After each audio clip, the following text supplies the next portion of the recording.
నిజ జీవితంలో జరిగిన ఓ స్నేహితుల కథ.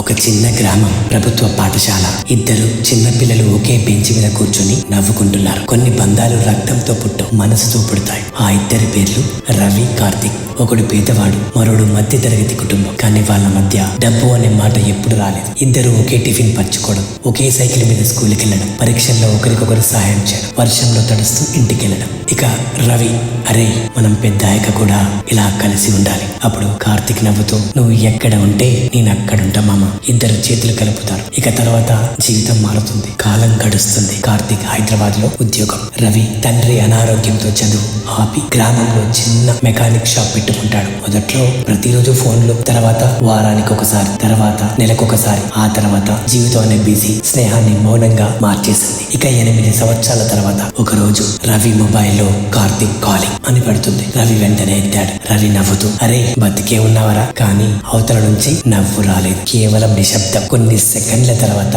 కార్తిక్, ఒక్కసారి రామామ కలుద్దాం. రవి హైదరాబాద్ వస్తాడు. కార్తిక్ ని చూసి ఒక్కసారిగా షాక్ అవుతాడు. చాలా బరువు తగ్గిపోయావురా, ముఖమేంద్ర ఇలా వెలిసిపోయింది, కళ్ళలో వెలిగిలేదు. ఇక రవి, ఏమైందిరా? కార్తిక్ చిరునవ్వు నవ్వాడు. ఏం లేదు మామ. కొంతసేపటి తర్వాత ఆసుపత్రి రిపోర్ట్ తీసి రవి చేతిలో పెట్టాడు. Final stage cancer. ఆ క్షణం రవి చేతులు వణికిపోయాయి. కార్తిక్ అప్పుడు అంటాడు, నాకు డాక్టర్లు ఎక్కువ రోజులు లేవన్నారా, నేను చనిపోతానని బాధ లేదురా, కానీ నా జీవితంలో నిన్ను మిస్ అయ్యాను చూడు, అదే బాధగా ఉంది. డబ్బు సంపాదించాను, పెద్ద ఉద్యోగం వచ్చింది, కానీ నా బెస్ట్ ఫ్రెండ్ తో ఒక టీ కూడా తాగలేకపోయానే అంటూ ఏడుస్తూ చెప్తాడు. వెంటనే రవి ఏడుస్తాడు. నన్ను క్షమించురా. కార్తిక్ నవ్వుతూ, క్షమాపణలు అవసరం లేదు, ఒక మాట. ఇకపై నిన్ను ప్రేమించే వాళ్లకు తర్వాత మాట్లాడదామను. కొన్ని రోజుల తర్వాత రాత్రి రవి ఫోన్ మోగుతుంది. హాస్పిటల్ నుంచి కాల్. సార్, కార్తిక్. అంతే. రవి పరిగెత్తుకుంటూ హాస్పిటల్కి వెళ్తాడు. కానీ అప్పటికి అతన్ని వెళ్ళిపోయాడు. ఇక నర్స్ ఒక చిన్న కవర్ ఇస్తుంది. ఇది మీకోసమే. రవి వణుకుతున్న చేతులతో తెరిచాడు. లోపల ఓ చిన్న లేఖ. రవి చదువుతూ, మనిద్దరం కలిసి దిగిన ఫోటోలు చూస్తుంటే నా జీవితంలో అత్యంత అందమైన రోజులు అవే.